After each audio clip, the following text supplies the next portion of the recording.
आज ईमानदारी से उसका उपयोग हुआ होता तो मेरे मुसलमान नौजवानों को साइकिल के पंक्चर बना करके जिंदगी नहीं गुजारनी पड़ती। कांग्रेस की इस कुनीति का सबसे बड़ा प्रमाण वक्फ कानून है। तो कांग्रेस पार्टी अपने पार्टी के अध्यक्ष मुसलमान को बनाए, संसद में टिकट देते हैं 50% मुसलमानों को दो। वक्फ के नाम पर लाखों हेक्टेयर जमीन पूरे देश में है। इस प्रॉपर्टी से गरीब का, बेसहारा महिलाओं बच्चों का भला होना चाहिए था। मुट्ठी भर भू माफिया का कोई भला हुआ। कांग्रेस की इस कुनीति का सबसे बड़ा प्रमाण वक्फ कानून है। देश आजाद होने के बाद 2013 तक वक्फ का कानून चलता था, लेकिन चुनाव जीतने के लिए, तुष्टीकरण की राजनीति के लिए, वोट बैंक की राजनीति के लिए 2013 के आखिर में, आखिरी सत्र में कांग्रेस ने इतने सालों तक चल रहे वक्फ के कानून में आनन फानन संशोधन कर दिया ताकि चुनाव में वोट पा सके। वोट बैंक को खुश करने के लिए इस कानून को ऐसा बना दिया कि बाबा साहब आंबेडकर के संविधान की ऐसी की तैसी,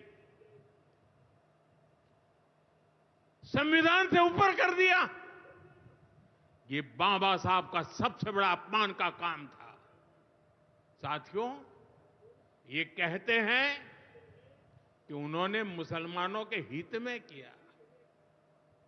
मैं जरा ऐसे सभियों से पूछना चाहता हूं, वोट बैंक के भूखे इन राजनेताओं से कहना चाहता हूं, अगर सच्चे अर्थ से आपके दिल में मुसलमानों के लिए थोड़ी भी हमदर्दी है तो कांग्रेस पार्टी अपने पार्टी के अध्यक्ष मुसलमान को बनाए।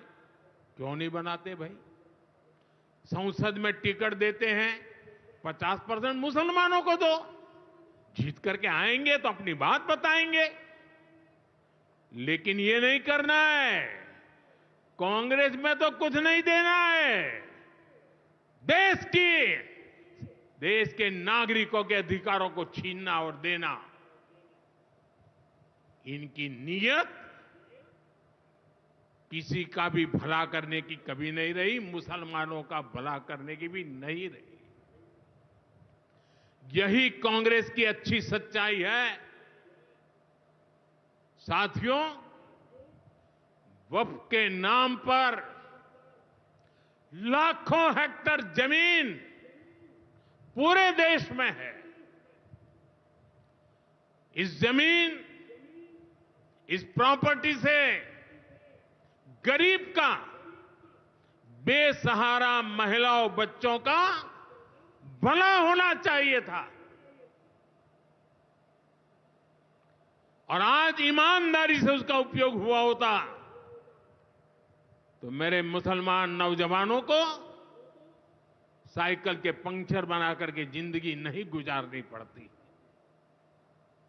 लेकिन इससे